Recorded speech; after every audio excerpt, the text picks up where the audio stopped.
Om Sadashiva Samarambam Shankara Sharya Madhyamam Asmada Sharya Paryantam Vande Guru Paramparam Ishwaro Guratmeti Moti Beda Vibhagine Vyomabda Vyapta Dehaya Dakshinamurtaye Namaha Sava Vedanta Siddhanta Gocharam Tamagocharam Govindam Paramanandam Satiguru Pranatoshmaham Om Namaste Om Shanti Shanti Shanti Om.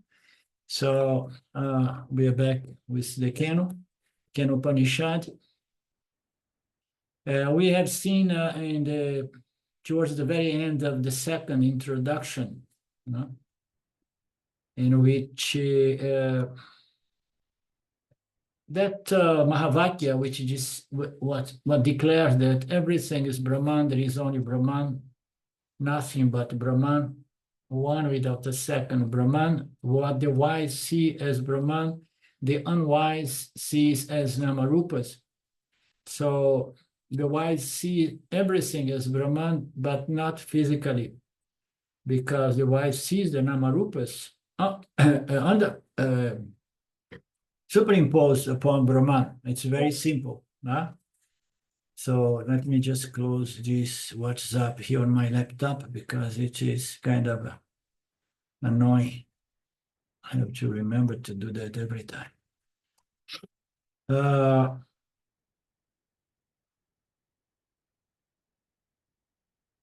So it's a question of Vedantic vision, intellectual vision, the vision of reality. The non-dual vision of reality, in which you can see through all the Namarupas. You see Saguna Brahman and Nirguna Brahman as the only reality. So as an ability to see through, it is a different kind of vision. It is the third eye, or the sixth sense, or a sense that allows us to see from a different angle, which are not the instruments of perception, but you see through knowledge, Upanishadic knowledge. And this knowledge cannot be gained by any conventional instrument, not even scientific instruments, as we have seen, cannot get to the God particle, as we have seen in the previous class.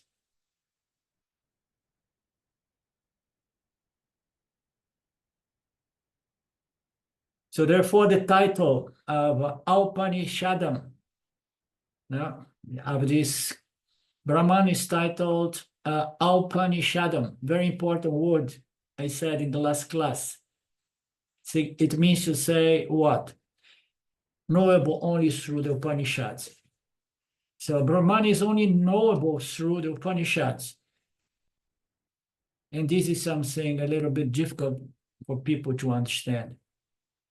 Unless I study Upanishads thoroughly, I will not know Brahman. But even if I do study it thoroughly, this devotee, this example of devotee still says, of this disciple, Vedantic student says, please, Lord, let me never doubt you. Let me never become blind towards you. Let me never reject you or negate you. So keep an eye on me so that I never develop this kind of intellectual arrogance or pride. So what is there in the world? The Svaga lokas, the lower lokas, we cannot see most of what is available in the subtle realms. Actually, we don't see unless we see through the dream state or some outer states of mind. Otherwise, we don't see through the waking state. So we cannot say these things do not exist because I do not see them. And at the same time, you don't want to be all excited about seeing more than we already see here in the waking state. Is it not enough to understand certain things?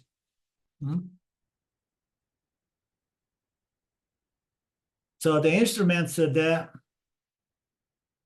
I can know what I know. I can know what I do not know.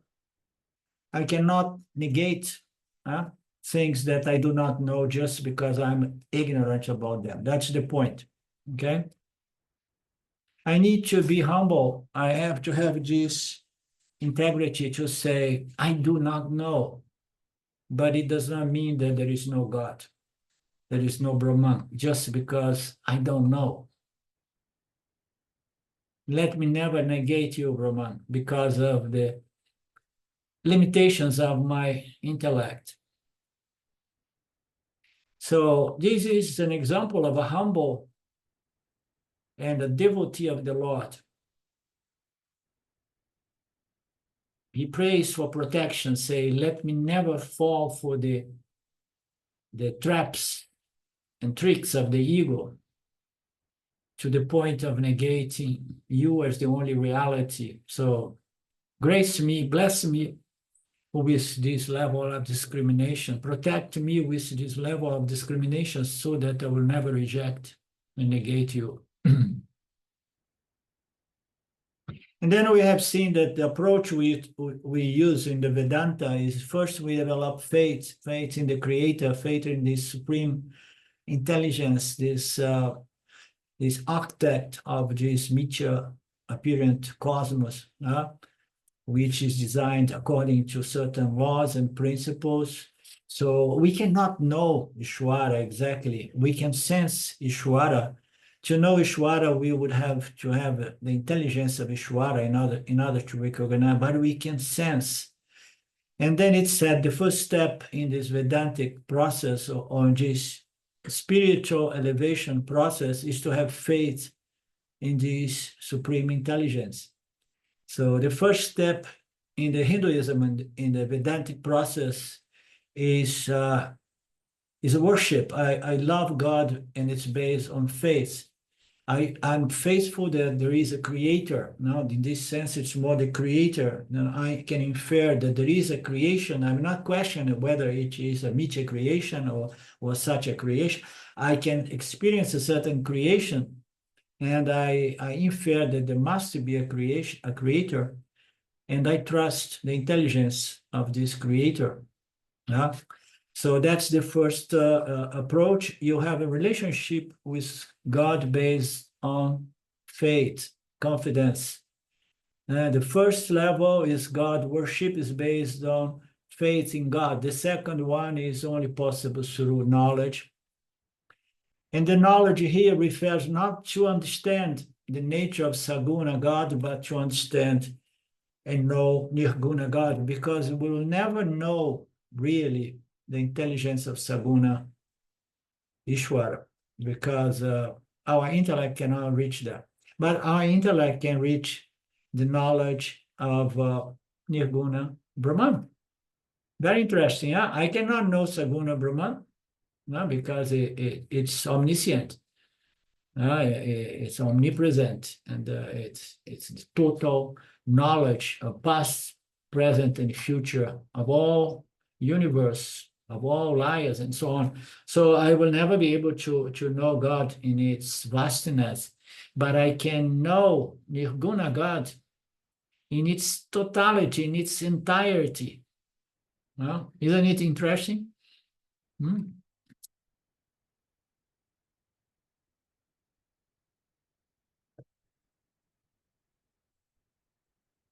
So in the first level, I worship and I love God in wonder to its supreme total intelligence, knowledge. And through this attitude of devotion and reverence towards the Creator, I develop some intellectual refinement, purification.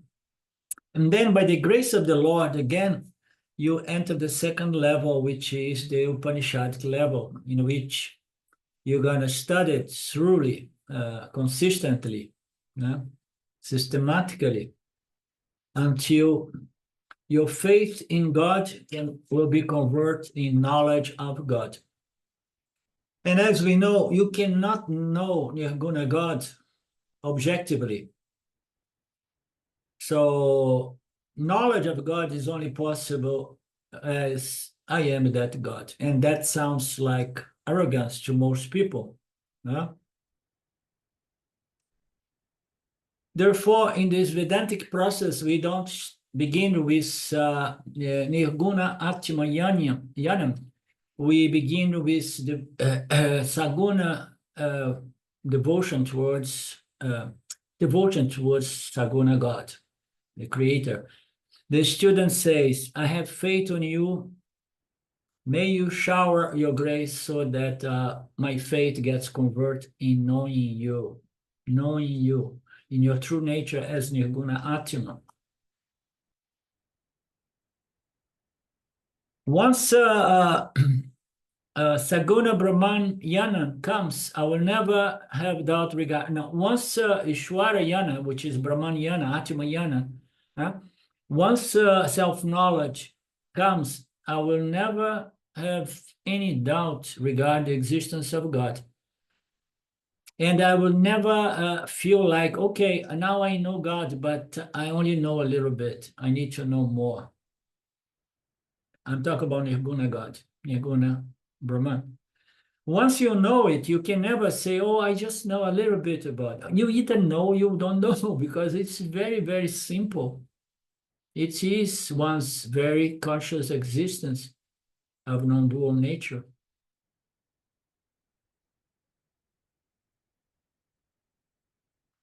Once self-knowledge comes, you'll never have doubt regarding the existence of God. And you know why? Or don't tell these things to, to the bhaktas out there or to anybody in your family. Never tell I am God, because they are going to find you arrogant and crazy. It is aham brahmasmi, Ishvara aham masmi. Once it is understood as I am God, I, with the appropriate meaning of I,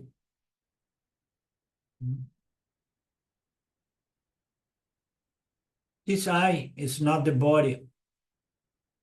The I is not the mental process we witness. This I is not the emotional flow that we again witness. This I is limitless conscious existence.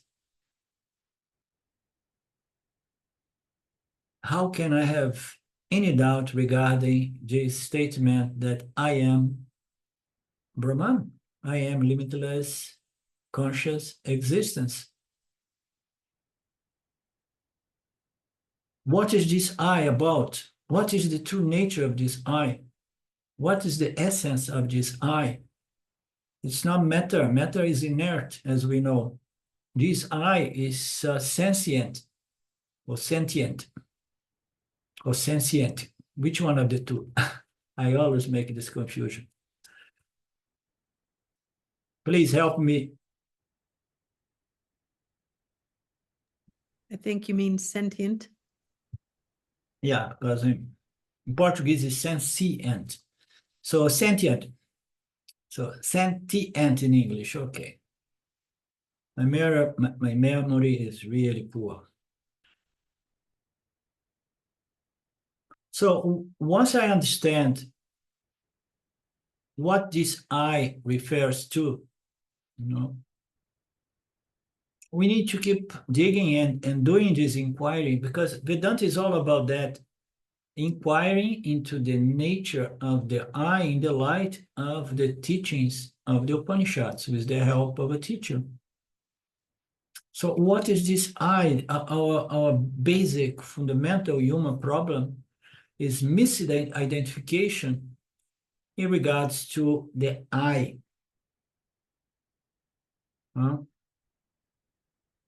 This is something that most people, every human being should be interested, because, if you don't know what you are, it's like that guy who was having a problem believing that he was an insect or a worm, and he was he was afraid. Oh, I hurt my back this morning. I have to be careful with my movement here. He was afraid to go out and be eaten up by a bird. So once you know that you're a human being, you are good to go.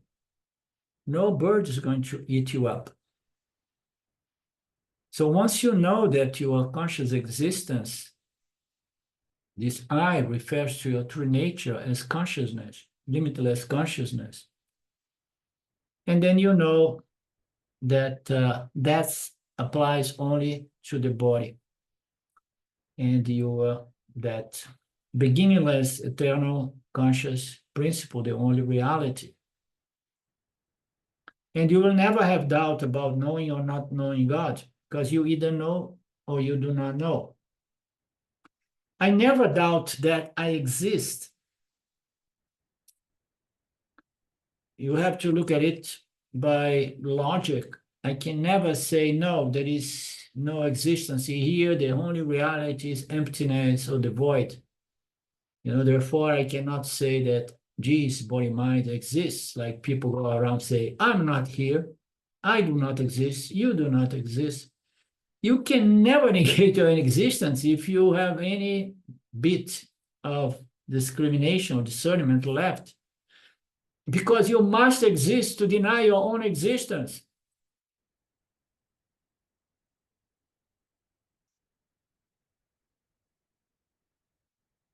Consciousness is there, and these fools, they go around propagating something that they call higher spirituality. And they are only trying to say in a very lousy language that I am not the body, you are not the body. Instead of saying that, they say, I do not exist, you do not exist, because existence to them still is hooked, is associated to the body. And they are trying to say, you are not the body, I am not the body, therefore I don't exist. Existence exists with and without any body. It's just more confusion, more superimposition between Satya Mithya, Mithya Satya.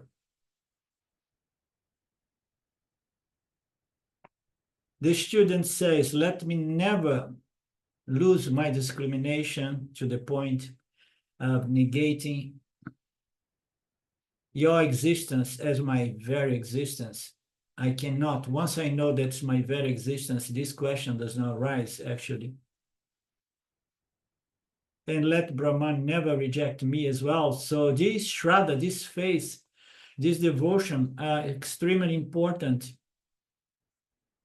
In Kaivalya Upanishad, Shraddha and Bhakti are considered the foundation of our spiritual life.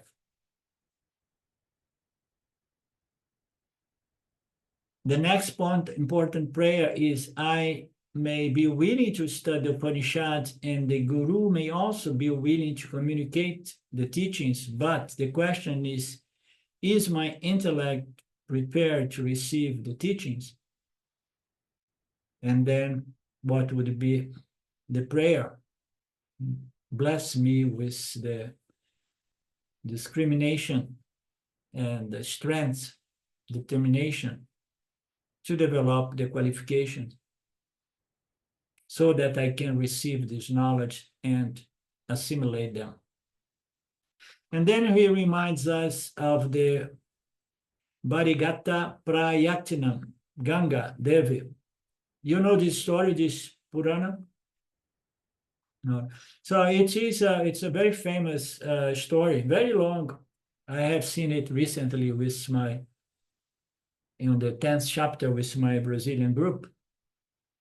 There was some huge conflicts and problems there, and then people say, in order to save everybody that was burned by the power of such and such yogi that got upset for some things, we need to bring the waters of Ganga from the locusts, from the heaven locusts to the earth.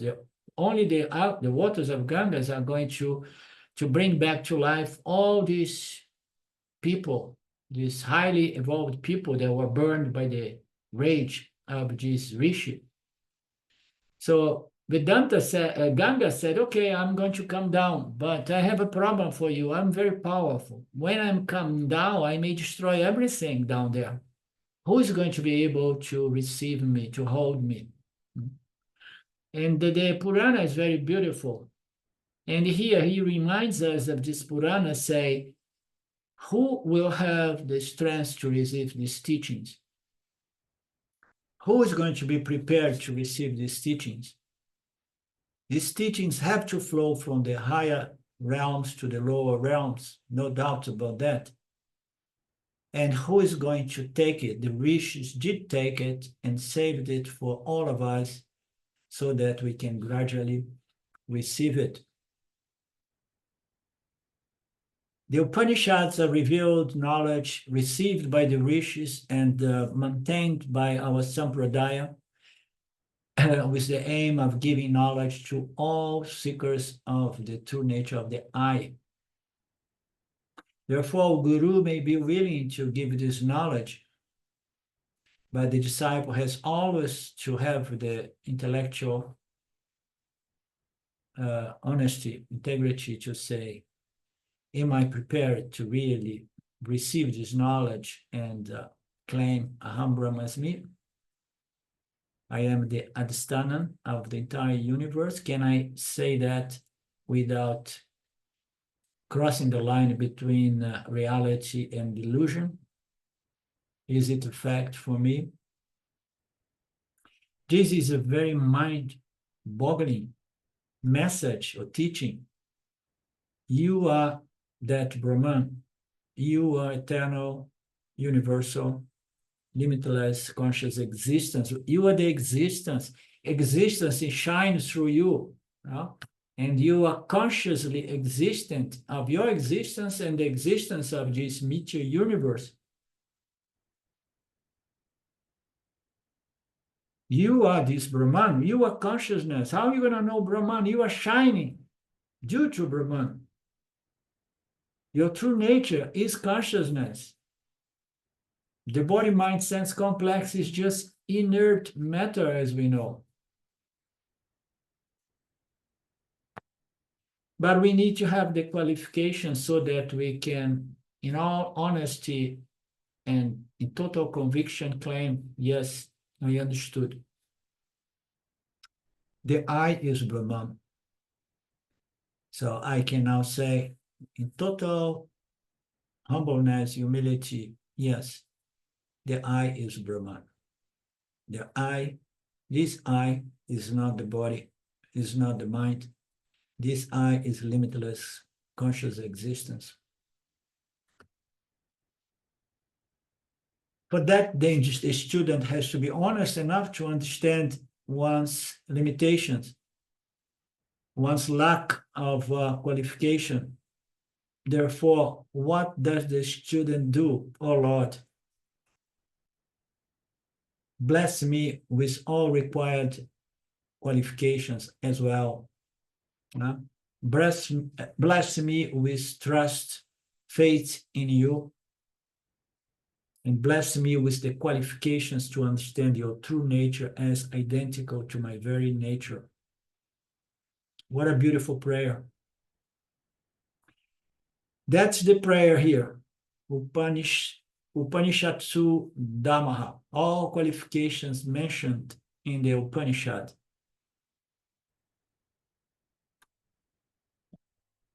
It all has been struck by the Lord Krishna and present in the 13th chapter of the Gita.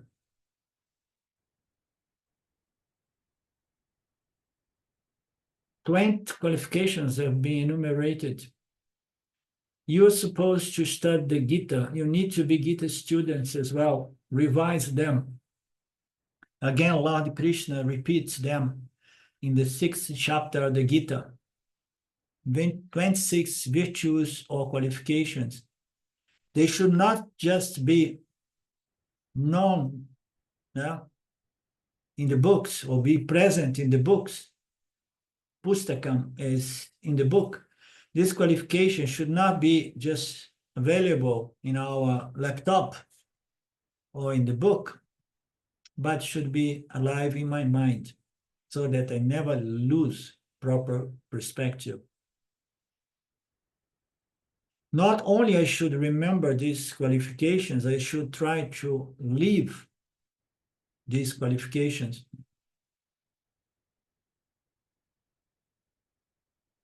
Therefore, the prayer, let them be all there in my mind. Let these teachings be alive in my mind. Let me always remember the qualifications, because that will prevent me from negating you, claiming that this statement is absurd, Aham Brahmasmi. Now I understood. The problem in here is I'm still lacking some qualification. If I cannot understand something, does not mean that that thing does not exist. It's my very, very nature shining in the intellect as Aham. I just need to understand that this Aham is Brahman, and then claim that this Brahman is myself, Aham Brahmasmi. So what is this I? What is this me when we say Aham Brahmasmi?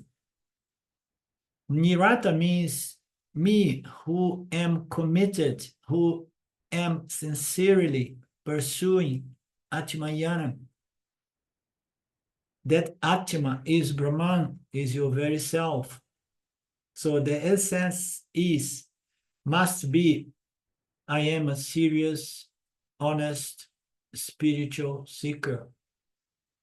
I came to the very end of my life's pursuit, and now I wish nothing but the only superior knowledge that is going to free me from samsara.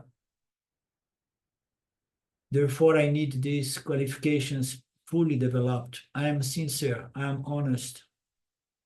I know what I want. I know what I'm doing here. Oh Lord, bless me with this intellectual integrity and honesty that allows me to further develop, with your grace, all the qualifications required. Om Shanti Shanti. Let there not be obstacles for this development of qualifications. Let there not be these obstacles. Let there not be obstacles from the surrounding people around me. The three levels of obstacles, Shanti, Shanti, Shanti, my inner own obstacles, the obstacles in my environment that may represent a problem. Yeah. So let there not be obstacles coming from devatas, unknown obstacles that we cannot foresee in the form of natural force. Just imagine a soul that is very close to finally get this self-knowledge, and then comes some natural force that somehow destroys life in the earth. So please, I'm getting there, so hold on this asteroid or anything, let me finish my journey. Because I never know. I understand that you're going to give me a better birth next time, but I want to be done now. So therefore, this is my third Shanti to you. This is a beautiful prayer, special designed for sincere Vedantic seekers. Therefore, this prayer should be worth reading regularly. And now, finally enough, we're going to enter in the first mantra or verse of this Upanishad. So I don't know if you guys have the other text near. If you say, I saved with notes in this document because that's the only way I could do it. By whom willed and direct does the mind light on its subjects? By whom commanded does prana, the first, move? By whose will do men speak this speech? What intelligence directs the eye and the ear? So this translation is not the most clear for us, but I did not have time to look for better ones. So by whom willed and direct does the mind light everything that we see and experience. So we believe that we are the mind, and we are there illumining our experience. We are here illumining and revealing our experience. How so? The mind. The mind. What is the mind? I don't know, but my mind is allowing me to see things and transact here. Yeah. Yeah, it's the mind, and then the mind must be really self-conscious. No, of course, the mind is self-conscious. The mind is consciousness. So I am consciousness, and I'm here, illuminating my environment so that I can transact. I light all objects of the experience / knowledge. What is the principle behind the pranas that allows the body-mind to stay alive and all these functions, keeping the body-mind alive? So are the pranas self-contained? Are the pranas self-conscious? So what is directing these pranas to sustain this body-mind and all body-minds in the existence? By whose will do men speak these speeches? So what is the power that allows us to speak? What intelligence directs the eyes and the ear? So, as we know, the entire body-mind sense complex is inert matters energy. We are not self-conscious. We are not self-contained. The mind is not self-contained. The brain is nothing but a mechanism through which the mind connects, allows this body to connect with its environment.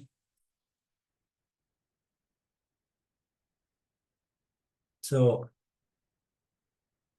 as we said in the introduction, says Swamiji, the Upanishad has got 4 chapters. Each chapter is called khaṇd. We are entering the first khaṇd, the first chapter. Generally, the Upanishads present the teachings in the form of disciple, student, guru dialogue. And that is to indicate what? There is always a disciple and a guru, a disciple and a guru in the transcriptions of all these Upanishads, in these revelations.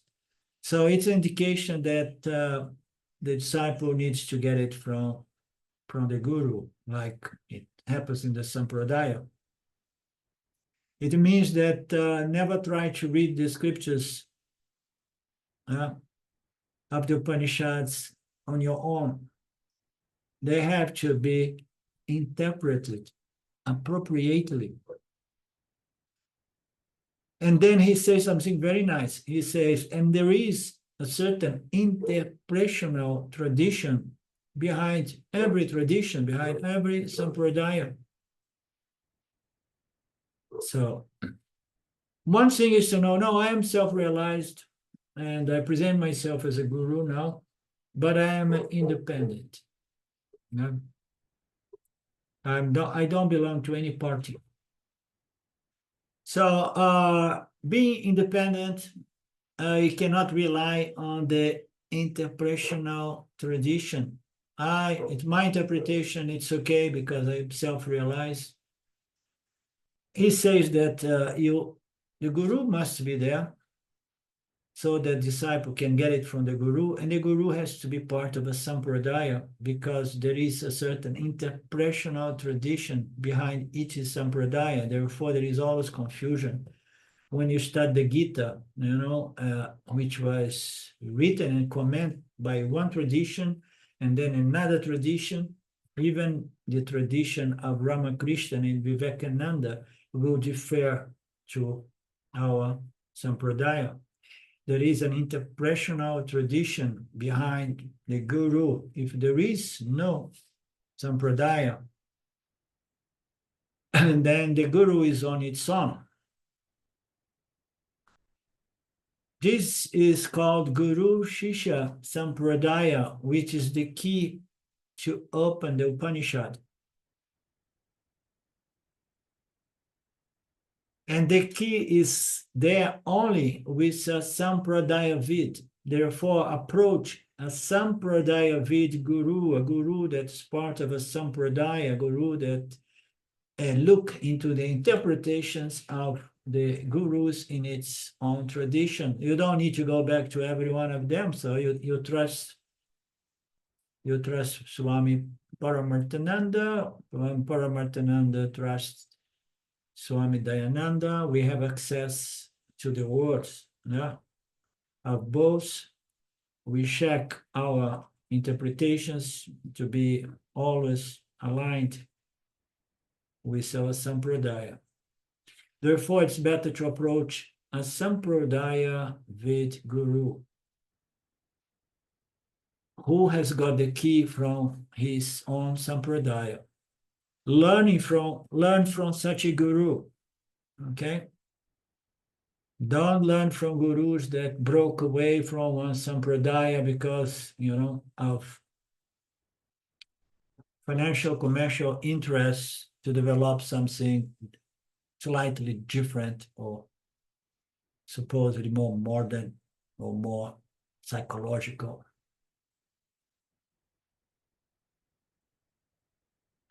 To indicate that the Upanishads are present in the form of this dialogue, guru-disciple. Mundaka Upanishad also was a samvada. Kenupanishad is also a samvada, a reverential discussion. This word discussion is a little bit strong. Because discussion usually, at least my understanding of this word discussion, it implies a little bit of argumentation and heat. So a reverential dialogue is something more in the lines of what happens between guru and disciple. It's not a heated discussion or argument. It's a reverential, respectful dialogue.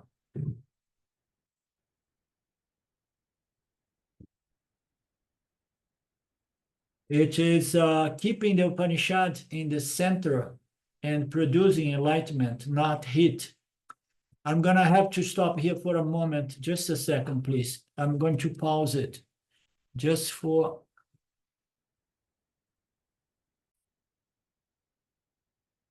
a reverential discussion. Is not going to produce heat, but understanding. It's a respectable dialogue, keeping the Upanishad in the center and producing knowledge, not heat. Therefore, Vada is different from Samvada. In Vedanta class, the atmosphere is a Samvada atmosphere. There is no dialogue more beautiful than the dialogue between the teacher unfolding the teachings according to one sampradaya, meaning to say, it's not my teaching. Interpret the accordance to the sampradaya. In the disciple who is open and sincere enough to receive it without any tendency to discuss it, as if the disciple assumes that he may know better, or she may know better.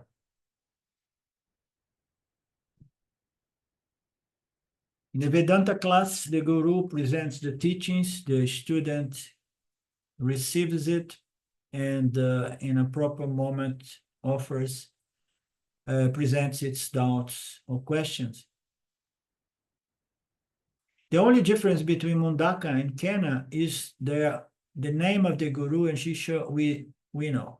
We may remember the guru in another Upanishad, which is the Mundaka, that I haven't got to that yet. The guru is Angiras and the disciple is Saunakaha. So they give names to the supposed guru and disciple to illustrate the dialogue always present in all Upanishad teachings.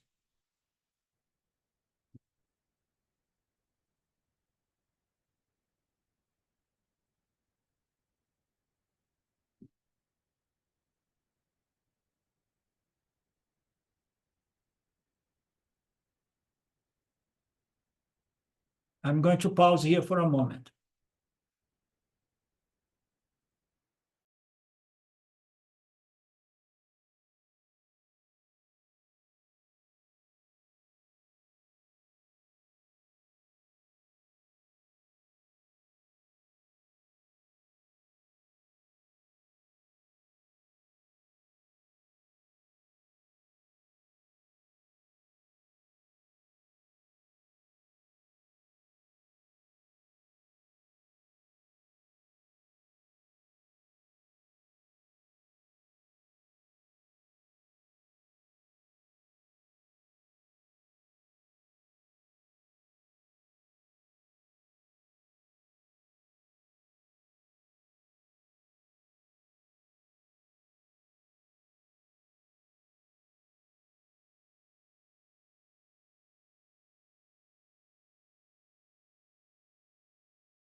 Hello? I thought I had paused that. I did not pause. It's gonna be a gap in between. No problem. Okay, coming back here. So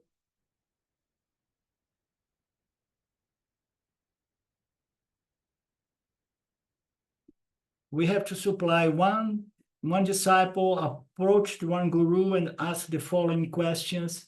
Yeah, so it's without any name to these disciples.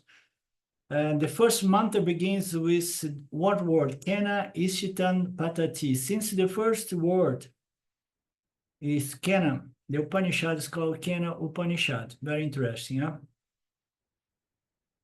What is the question? The question is a question coming from a well-informed student who has already done a lot of inquiry, a lot of inner research or investigation. Therefore, he's able to ask a crystallized and target question. And then he talks about when you ask a question, so try to condense it. Don't ask a question for 5, 10, 15 minutes. Try to do it in 1, 2, 3 sentences. Otherwise, not only you will be meandering, it will be a meandering. What is the meaning of the word meandering? Meandering means waving, like a river meanders. It moves back and forth. Okay. Otherwise, it would be a going around question. Once the guru gives an answer, once the guru gives the answer for half an hour, the Shishya will say, this is not what I've asked. He is making fun of people who ask many questions. We've seen one question and the question is very confusing and not properly elaborated. And then when the guru gives an answer, no, that was not the one I was asking. Huh?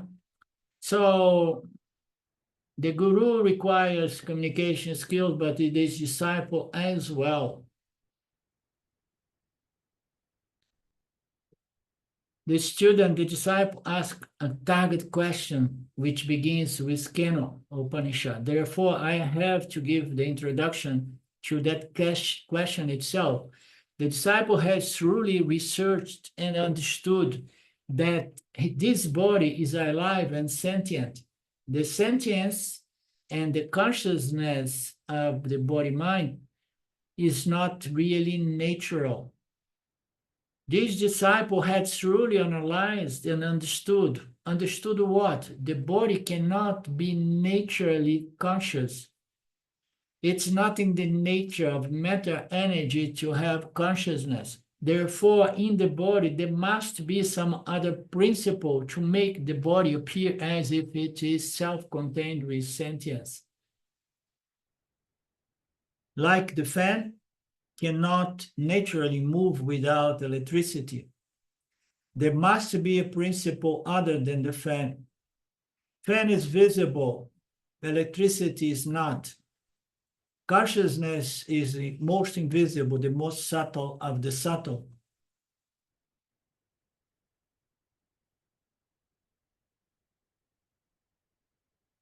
So this disciple has done great work before asking the question that begins, that starts this Upanishad. We have seen this before, but we have to remember in this context, we experience an inert world in front of us. Swamiji is still contextualizing, and the wall is there, the pillar is there, the road is there, everything is there. We experience this world. The world is inert in nature. And when you study this physical body, we find that the physical body is also part of the same nature. It's inert by nature. It appears to have several features because it is a sentient object rather than totally inert. But fundamentally, the body-mind is also inert. It appears to have sentience due to the only sentient principle, which is limitless consciousness. Whatever features we find in nature, they are the same for the physical body. Therefore, logically, the physical body also must be what? Inert. And what are the achetana dhamma? We have seen 5 features of achetana prapancha. Which are these 5 features? So he presents here. Everything that is an object of experience is inert object. So anything that appears and can be objectified by eyes is an object, okay? So, and there is no doubt that the body is easily objectified by us. We don't have any doubt, huh? So anything that is not, it by feature, it can be objectified. So the body is an object of knowledge, an object of experience. Therefore, it's not the real witnessing, knowing principle. The world is made up of matter. It's material. And my body is also made up of gross and subtle matter. The third one is the world has got varieties of attributes of Maya that makes us to distinguish each Namarupa from another. And the sense organs are going to perceive the color, the shape, and the properties of each one of these configurations. Attributes are there in any and all object. The first one is anything that can be an object is inert. If it is inert, it's made out of inert matter/energy. And every configuration of Namarupa, meaning to say matter energy, it is what it is due to its attributes, which we perceive through the sense organs. Everything that is experienceable and known is an object which fundamentally is inert, and it is colored by the gunas of Maya, attributes. The fourth feature, or the fourth, how he presented is the five features. Yeah. The fourth feature is it is subject to change. Anything that can be objectified is subject to change, isn't it? Anything that we can objectify is inert matter energy. It's made up of the gunas. It has certain attributes, qualities, characteristics. They are all due to the gunas of Maya. And they are always subject to modification and change. It's bound by time, and it's a flux of continuous change. The world is continuously changed at the micro and the macro level, both. Everything is changing. Not only change, but dying. Anything that is created must be destroyed back to the elements. Our sun one day will die, don't worry. They say that will take millions of years, or billions, millions. Therefore, don't worry. Therefore, both in the micro and the macro, every object made up of different properties and attributes is objectified through the sense organs, and it's a constant flow of change, and it's bound to having a beginning, a middle, and an end. So, which means that the fifth feature is that the world is temporary, is impermanent. Those are the five features of what is the anatima. So if we come to the point that we want to understand, investigate, and understand what it means, what this I refers to, we have all these pointers from the Upanishads. And Swami is contextualized to explain why this Upanishad begins with the word Kenu. And we keep this in mind, we keep this perspective, because my goal here is to extract a clear, doubtless understanding of the nature of this I. The nature of this I is such that it should never be subject to change, beginning, middle, and end. And as we have seen in the Drigadrisha Viveka, nothing can see this I as conscious existence. It's not subject to objectification. No? Therefore, you may know, you can know, you must know it, but not objectively.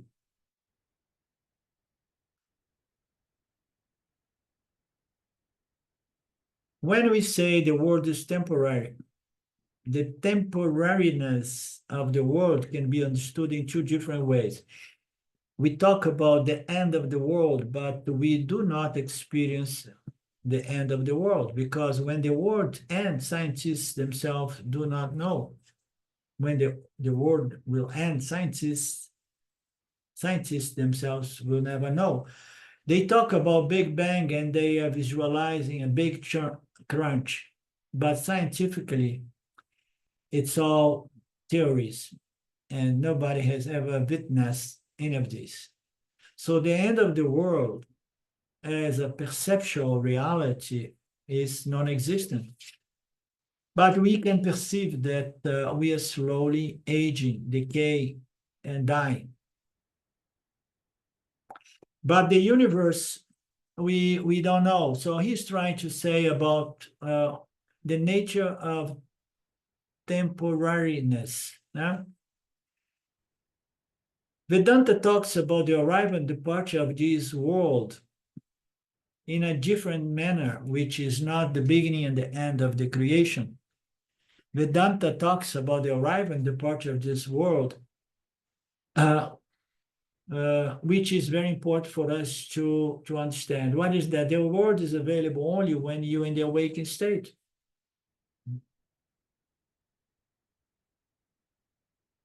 Suppose the awakened state ends, I hope it will not end in the class that people fall asleep.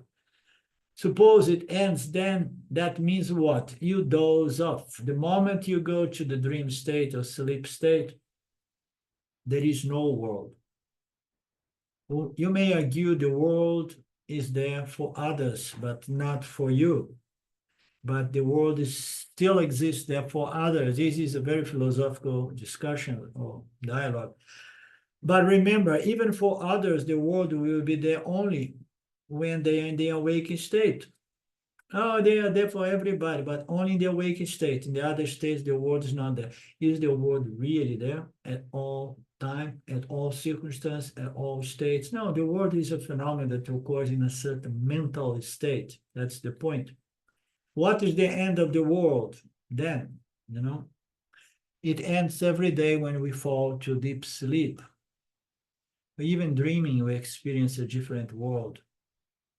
You can talk about others also, only in the awakened state. Therefore, Vedanta says world appears to have a beginning, middle, and an end.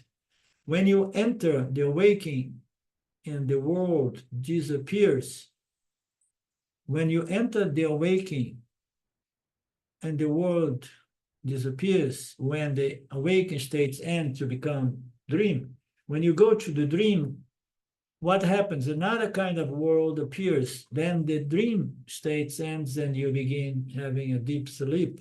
So both of the previous worlds disappear. So a waking or dream world has got arrival and departure, beginning and an end, depend upon the state of one's mind. Therefore, we call it agama payatvam. That means temporariness of the world lasts as long as your Jagrata Avastha lasts. So it all depends on your state, mental state.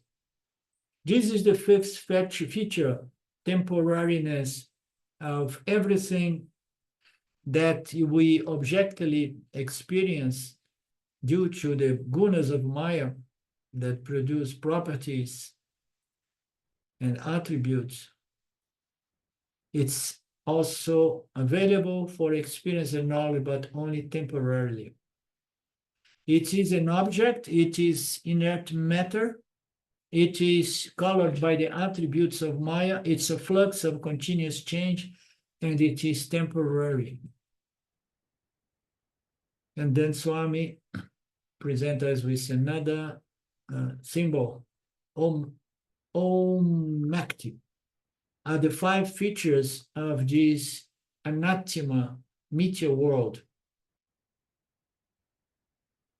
Okay, I love that. That's why I'm sharing with you, says Swamiji.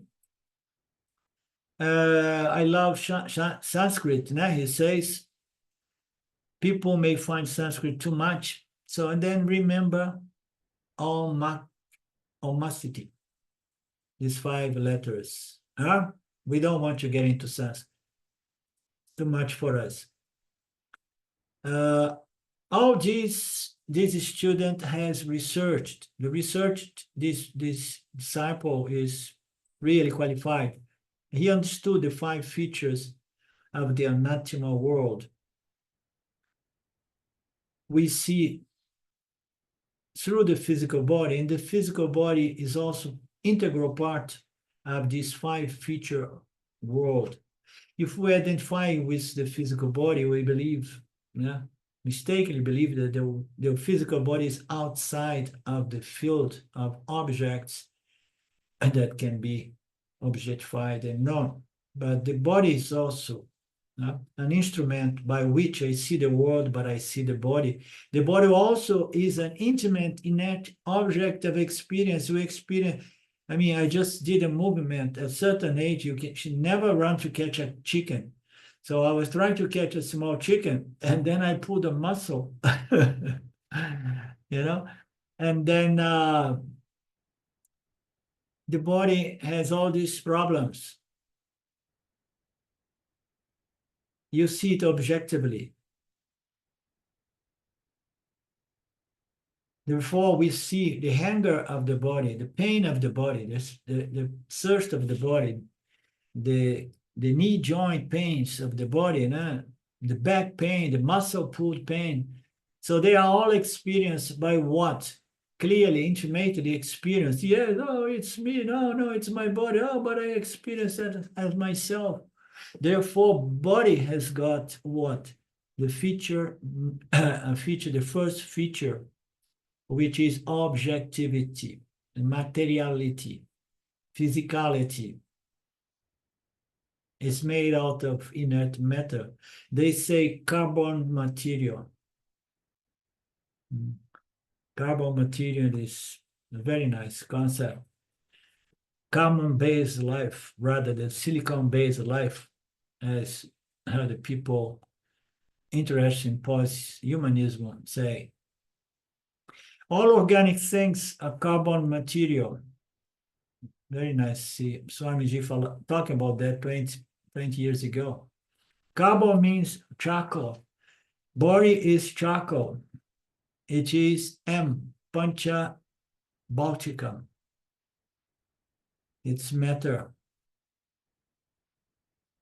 And the third is, it's A means what? Endowed with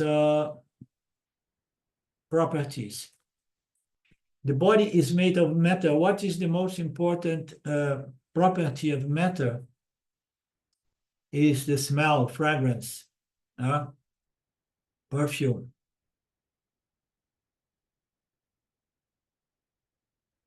Remember, perfume and dust survives only because of that. The body is continuously changing, like matter is always changing.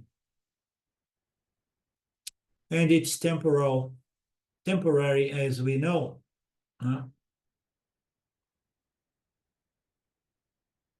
To accept this temporal nature of the body is a huge sign of maturity.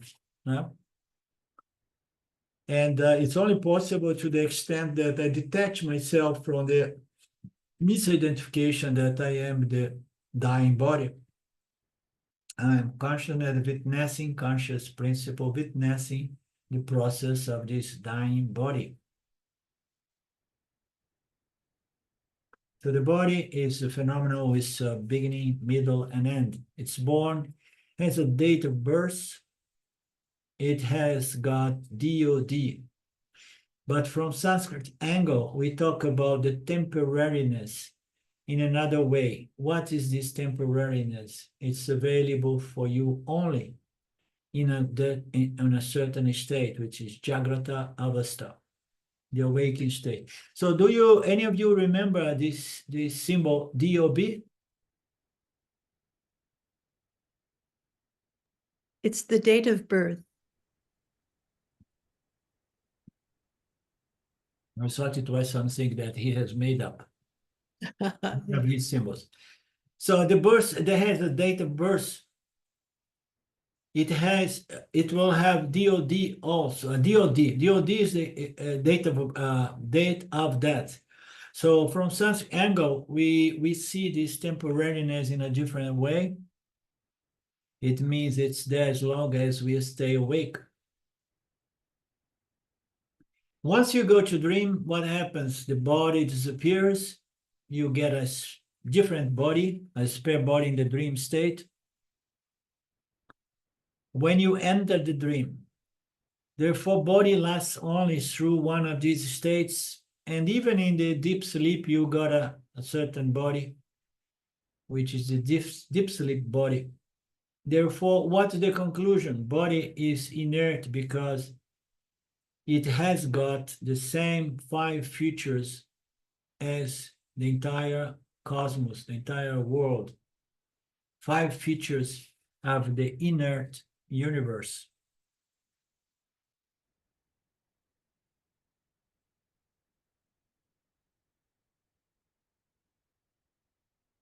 Okay, and Swamiji keeps going.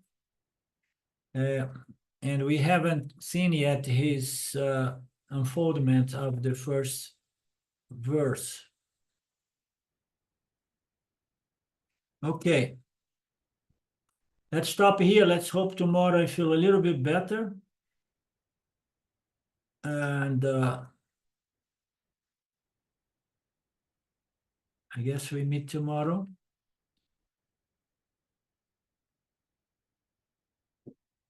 Anything from you guys? Okie dokie. Om Purnamada Purnamidam Purnamudachyate Purnasya Purnamadaya Purnameva Vashishate. Om Shanti Shanti Shanti. Om Namaste. See you, love you, hug you. See you tomorrow. Bye-bye. Thank you, Arlindo.